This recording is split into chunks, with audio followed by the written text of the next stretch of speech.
हमारे भारतीय जनता पार्टी के प्रदेश के अध्यक्ष डॉक्टर राजीव बिंदल जी, हमारे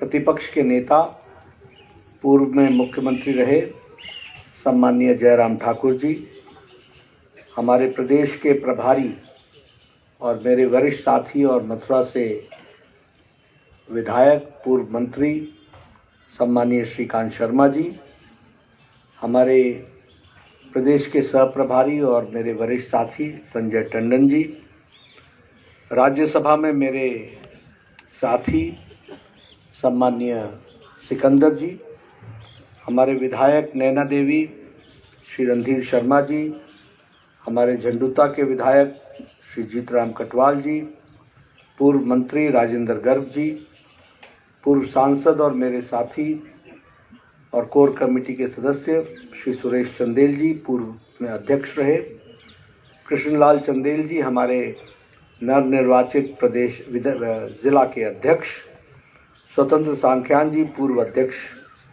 हमारे यहाँ के विधायक और आज के कार्यक्रम के सूत्रधार श्री त्रिलोक जमवाल जी, और पद्मश्री से सम्मानित मेरे वरिष्ठ साथी हरिवंश शर्मा जी, सम्मानित मंच और यहाँ बैठे हुए सभी देवियों और सज्जनों, मेरे प्रिय कार्यकर्ता बंधु और मीडिया के साथी, मेरे प्रिंट मीडिया और इलेक्ट्रॉनिक मीडिया के साथी, आज जब मैं यहाँ आया हूँ तो सबसे पहले तो माँ नैना देवी के चरणों में प्रणाम करके और बाबा नरसिंह भजिया को याद करके उनको प्रणाम करके अपनी बात को प्रारंभ करता हूँ।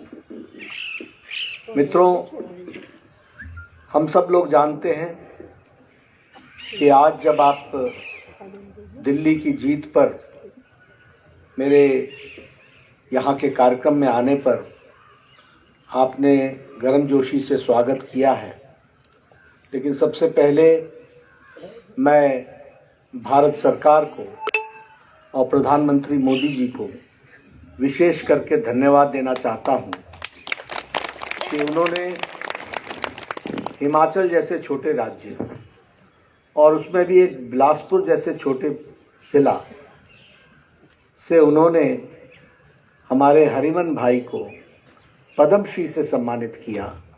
इसके लिए मैं हार्दिक धन्यवाद करता हूँ। ये छोटी बात नहीं है। कभी आपने आज से पहले 2014 के पहले कभी सुना कि किसी गांव के आदमी को पद्मश्री मिला हो? कभी आपने सुना कि किसी को कोई अजूबिया काम करने के लिए पद्मश्री मिला हो? सही मायने में लोकतंत्र तो प्रधानमंत्री मोदी जी के समय में ही स्थापित हुआ है, जहां 140 करोड़ की जनता अपने कर्तृत्व को खुद अपने पद्मश्री या पद्म विभूषण के लिए विभूषित होने के लिए उसको खुद रख सकती है। ये ताकत किसी ने दी तो प्रधानमंत्री मोदी जी ने। तो कहाँ किसको पता चलता कि बिलासपुर की धरती पर सेब भी उग सकता है या उगता है? कहाँ किसी को पता लगता? लेकिन यह नीतिगत फैसला है। पहले हम चुनते थे, आज जनता चुनती है और जनता खुद कह सकती है कि इन्हें मिलना चाहिए और उसे मिलता है पद्मश्री। यह आज हमको देखने को मिलता है। मेरा और हरिमन जी का संबंध बड़ा पुराना है और मैं दावे के साथ कह सकता हूं कि शायद इनके घर की चाय किसी नेता ने सबसे ज्यादा पी होगी तो वो मैं ही हूं आज दिन तक। और हरिमन जी, मेरा रिकॉर्ड शायद किसी ने नहीं तोड़ा होगा। बता रहे हैं कि 17 बार तो इनके यहाँ भोजन किया है। अब ऐसे शख्सियत को जब राष्ट्रपति भवन में प्रधानमंत्री मोदी जी के सामने और भारत के मंत्रिमंडल के सामने उसे सम्मानित किया जाता हो, यह भारत की धरती के प्रति प्रधानमंत्री मोदी जी का लगाव है और इनकी तपस्या है जिसने इस बात को किया। मैं इनसे लड़ा करता था, सेब कैसे हो गए? बोले चलो मेरे खेतों में देखो, और इन्होंने मुझे दिखाया। मैंने कहा तो फिर मेरे खेत में भी लग सकता है क्या? लगे हैं। और मैं भी गौरव के साथ कह सकता हूं कि अब हमारे भी खेतों में सेब लगे हैं, उन्हीं के द्वारा। ये हमारी श्रीमती जी बता रही। लेकिन आप समझिए कि आज बदलता भारत कैसा है। कभी किसी कस्बे में, किसी जगह पर कभी इस तरीके की चर्चा हो सकती थी क्या? जानकार लोगों को, जिनकी समाज में प्रतिष्ठा है, जो बड़े बड़े लोगों से मिलते हैं, जो बड़े बड़े लोगों की चिंता करते हैं, उन्हीं को पद्मश्री, पद्म विभूषण मिलता था।